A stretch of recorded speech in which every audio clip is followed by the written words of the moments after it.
It's late at night. You told yourself you wouldn't spend anything today. But here you are, scrolling. Just a small purchase, you think. You've had a long day. You deserve this. And in that moment, it doesn't feel like a mistake. It feels like relief, a little control, a little comfort. But then the next morning comes. You check your balance, and there's that quiet, familiar feeling again. Not panic, just heaviness. Like you're doing everything right, but somehow still not moving forward. And that's where most people get stuck.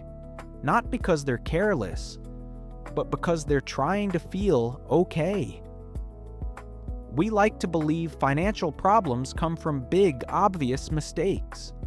Overspending wildly, making bad investments, ignoring reality. But most of the time, it's not that dramatic. It's the small comforts. Ordering food when you're too drained to cook. Keeping subscriptions you barely use because they feel insignificant. Saying yes to plans you can't really afford just to avoid feeling left out. Maintaining a lifestyle that feels normal, even if it quietly holds you back.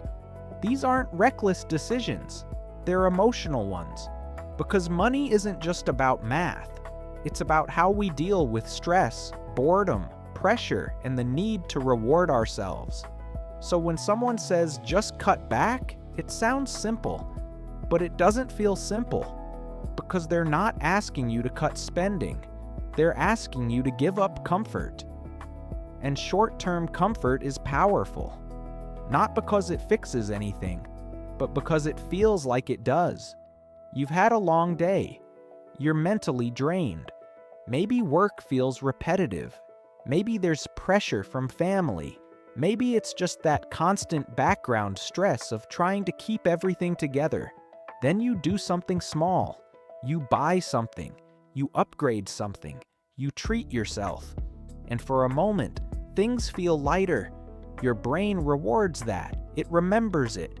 It starts learning something very quickly. Relief now is better than progress later. And that's where the trap begins. Because over time, it's not one big decision that keeps you stuck. It's dozens of small ones. You avoid checking your finances because it feels uncomfortable. You delay saving because this month is already tight. You stay in situations that feel safe, even if they're not moving you forward. You tell yourself you'll start later. When things calm down, but things rarely calm down, and so the cycle continues. Comfort now, at the cost of progress later. What makes this harder is that everything around you reinforces it. Buy now, pay later. You deserve it. Small payments, no pressure. It doesn't feel like manipulation, it feels like permission. And when you're already tired, that permission feels comforting. But these systems aren't built to move you forward. They're built to keep you comfortable enough to stay where you are. Now, this doesn't mean comfort is bad. You're not supposed to live in constant restriction. That's not realistic. But there's a difference between intentional comfort and automatic comfort. Intentional comfort is a choice you're aware of. Automatic comfort happens before you even realize it. And most people live there. Not because they're careless, but because they're exhausted.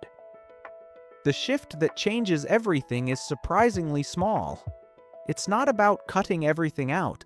It's about noticing that moment right before you spend, when your mind says, I need something right now.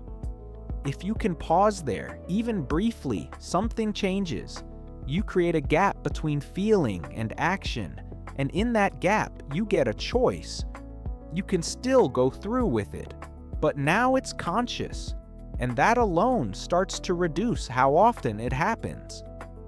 Imagine two people with the same income, same responsibilities, same stress. One constantly reaches for relief. Every stressful moment gets patched with something small. The other still allows comfort. But not every time. Sometimes they wait. Sometimes they sit with the feeling just a little longer, not forever, just enough to create space. Over time, that difference becomes everything, because one keeps resetting back to zero, and the other starts building momentum. This is the turning point. Financial progress isn't just about earning or saving more. It's about breaking the automatic link between stress and spending. Because if that link stays intact, more money won't fix anything. It'll just scale the pattern. You'll earn more and spend more to cope. And from the outside, it might look like progress, but internally, it feels the same. When you start seeing this, your questions change. Instead of asking, "Can I afford this?" you start asking, "Why do I want this right now?" Sometimes the answer is simple. You genuinely want it. Other times it's quieter. You're tired, overwhelmed, trying to reward yourself. And once you see that, the urgency softens. Real change doesn't come from extreme discipline. It comes from small awareness. Skipping the automatic comfort sometimes. Delaying decisions sometimes. Sitting with discomfort just a little longer. That's it. And slowly, your relationship with money shifts. Not toward restriction, but toward clarity. In real life, this looks simple. You notice patterns. You question habits. You pause before acting. Sometimes you still spend. Sometimes you don't. But either way, you've created space. And over time, that space becomes freedom. The quiet kind, where your money starts staying where it is, where your decisions feel calmer, where you're not constantly trying to fix how you feel through spending. Because the truth is, you probably already know what to do. Spend less than you earn. Save consistently. Because once you understand it, you're no longer controlled by it. You can still enjoy your life, still spend, still relax. But now those choices come from intention, not impulse. And that changes everything. You don't need to fix everything overnight. You don't need to become perfect. Just the next time you feel that pull for quick relief, pause for a second. Notice it. That's where progress begins. Quietly, slowly, but in the right direction.